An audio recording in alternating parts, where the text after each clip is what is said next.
Hello my lovely friends, চলে এলাম আরো একটা নতুন রেসিপি নিয়ে। আজকের রেসিপি থোড়ের ডাল। আর সবাইকে আমার চ্যানেলে স্বাগত। আশা করছি তোমরা সকলেই খুব ভালো আছো। এখানে আমি 100 গ্রাম ছোলার ডাল নিয়ে সেটাকে সারা রাত ভিজিয়ে রেখেছিলাম। এখন সেটাকে ভালো করে ধুয়ে নিচ্ছি। এখানে নিয়েছি একটি লঙ্কা, একটি পেঁয়াজ আর একটি মাঝারি মাপের থোড়। লঙ্কাটা এইভাবে কুচি করে নিয়েছি, পেঁয়াজটাকে নাম পাতলা পাতলা করে কেটে নিয়েছি আর থোড়টাকেও এইভাবে ছোট ছোট করে কুচি করে কেটে নিয়েছি। থোড়টাকে ভালো করে ধুয়ে থোড় আর ছোলার ডাল প্রেসার কুকারে পরিমাণ মতো জল, 1 টিস্পুন করে নুন আর সর্ষের তেল দিয়ে সেটাকে একটু নাড়িয়ে চাড়িয়ে ততক্ষণ প্রেসার কুকারে সিটি দিতে হবে যতক্ষণ না সবকিছু ভালোভাবে সিদ্ধ হয়ে যাচ্ছে।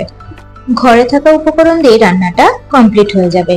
নিচ্ছি 1/2 টিস্পুন হলুদ গুঁড়ো, 1/4 টিস্পুন কাশ্মীরি লঙ্কা গুঁড়ো, 1/2 টিস্পুন জিরে গুঁড়ো, 1/2 টিস্পুন ধনে গুঁড়ো, স্বাদ মতো লাল লঙ্কা গুঁড়ো ও স্বাদ মতো নুন।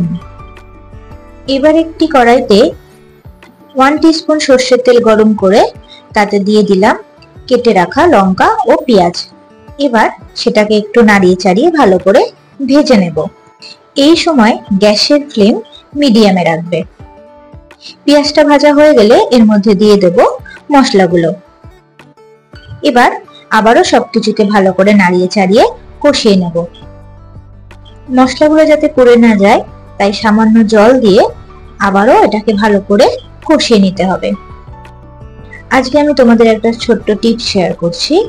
থোড় সবসময় কাটার পর সাথে সাথেই জলের মধ্যে ভিজিয়ে দেবে, না হলে কিন্তু থোড়ের কালার চেঞ্জ হয়ে লাল হয়ে যাবে, থোড়টা সাদা থাকবে না।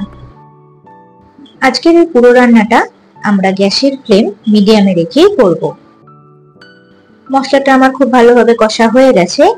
এবার দিয়ে দিচ্ছি এর মধ্যে সিদ্ধ করে রাখা থোড় ও ডাল। এবার আবারও সবকিছুকে ভালোভাবে কষিয়ে নেব। খুব ভালোভাবে নাড়ানোর পর কিছুক্ষণ ওয়েট করতে হবে যতক্ষণ এটা ভালোভাবে ফুটে এর জলটা অনেকটাই কমে আসছে। 10 মিনিট মতো একই রকম ভাবে ফোটার পর জলটা অনেকটাই কমে গেছে। ঠিক এই সময় দিয়ে দেব 1 টিস্পুন ঘি। এই রান্নায় ঘি ব্যবহার করলে রান্নাটির স্বাদ আরো দ্বিগুণ হয়ে যায়।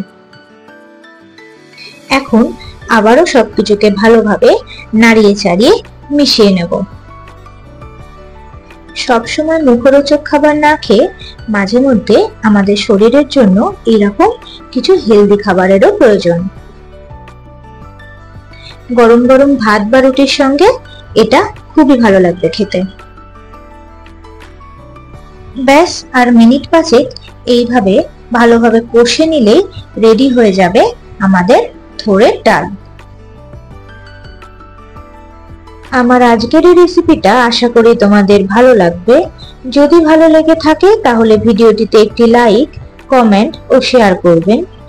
আমার চ্যানেলটিকে সাবস্ক্রাইব করে পাশে থাকা বেল আইকনটিকে প্রেস করে দেবেন যাতে আমার ভিডিও সর্বপ্রথম আপনার কাছেই পৌঁছে যায়। আজ তাহলে আসি, আবার ফিরে আসবো একটা নতুন রেসিপির সঙ্গে।